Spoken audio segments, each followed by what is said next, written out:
the main reason why I chose to study English literature here at Lancaster University was largely due to the broad ranges of texts that would be studied in the first year. When I was looking around at what other universities were offering for this degree, I felt that the general course structure, the one here at Lancaster, was the most structured. It didn't jump haphazardly from era to era, from topic to topic or idea to idea. Everything was really well connected. Now, since I've been here, my academic reading has gone far beyond what it ever used to be at A-level, and I find myself now with an incredibly good-looking bookshelf, it has to be said, as you will too. Now, a small group teaching element was also essential to me because it's the type of environment that I work best in, and the seminar groups are really ideal for this because they allow you to debate, discuss and share ideas with your peers, and the seminar tutors are really helpful and supportive, and they help you to initiate deep discussions.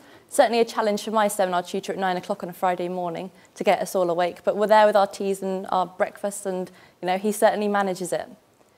Now, regardless of whether you love the subject, you have to be happy at the university you're studying it at. From an outsider's perspective, Lancaster looks like one of the quieter and less eventful universities. But I shall share with you now that in comparison to some of my older friends who went to the bigger city establishments, such as Birmingham, Liverpool, Manchester, the main ones in London, there is certainly a lot more going on here, and, a big bonus, it's cheaper. Now, I, for one, will freely admit that I enjoy a good social life as I get bored quite easily and can't be stuck in the academic field for too long. Now, here I am never short of things to do. During the day, I can go for a coffee with friends, discuss what's going on with the course, who's going out with who, all the general topics. I can go to the learning zone and escape the four walls of my study room.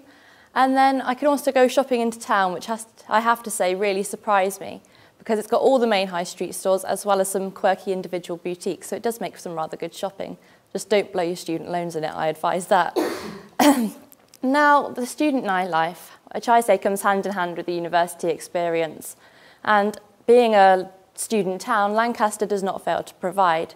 It has bars and nightclubs with offers on throughout the week, and it's typically only £3 entry to get in at the weekend, a bargain in comparison to some other areas of the country. I've heard it's up to £7 or more, so it's definitely worth coming here for that. As well as the academics, obviously. Now, obviously, partying is not the only thing there is to do here to socialise. There are a number of other ways that you can chat with friends and meet new people. For example, there is a wide society base here. For example, in my flat of 6 alone, we cover the Running Society, the Gospel Choir Society, the Christian Union, the Badminton Society, the Hiking Society, the Cycling Club, and the Ale Appreciation Society, I think. That's not me, by the way.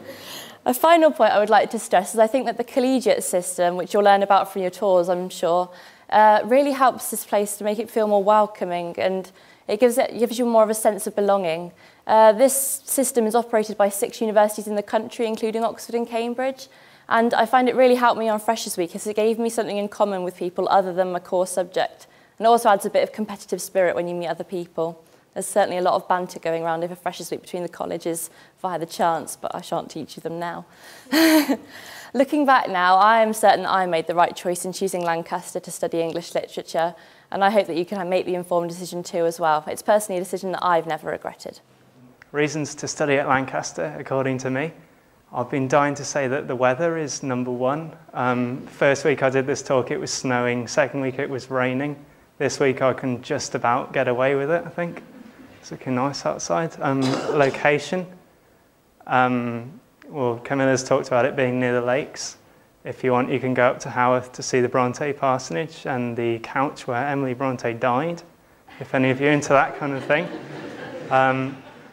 Also, location-wise, it's just a 15-minute bus journey from Morecambe. Now, to the best of my knowledge, no masterpiece of literature has ever been inspired by Morecambe, so make yours the first. It's a great opportunity. Creative writing-related reasons. George has told you about what goes on inside the seminars, but there's so much more than that. Just this year, the department magazine has come out. That's called Cake. It's got a nice picture of a cake on. And at the launch party, you will get to eat cake. So that's the justification for the name. I think a lot of universities will publish those kind of magazines, but Cake is unique because it gives you the chance to see your work alongside authors who've already been published. So for the first edition, we had David Morley, who teaches the creative writing program at Warwick, and 5 or 6 famous poets. So to be in the same magazine as them was absolutely fantastic. And if you want to leave campus, there's Spotlight Club in town that runs about once a month. It's an open mic, and I've heard that they actually pay you for doing it if you're good enough. So that's fantastic. There's Lit Fest, that happens once a year. 10 or 12 published authors come to Lancaster and give talks. And then there's Literature Alive at Lancaster, which goes through the year. Again, published authors coming in to give talks on just about anything. So it's a great opportunity to get along to some of those. And Alex mentioned societies. Now, one society that I'm in is the English Lit Society. So it's a good opportunity to tell you about that. People ask, what do you do? And first of all, we just replied rather vaguely, we make literature fun. But more specifically, on Bonfire Night, we made an effigy of Edward Cullen and burned him. That was definitely fun. And I've just spent this morning writing this week's literary pub quiz with an Easter egg as a prize. I've been doing the music round, so we've got Kate Bush, Wuthering Heights, Dire Straits, Romeo and Juliet, and so on and so on.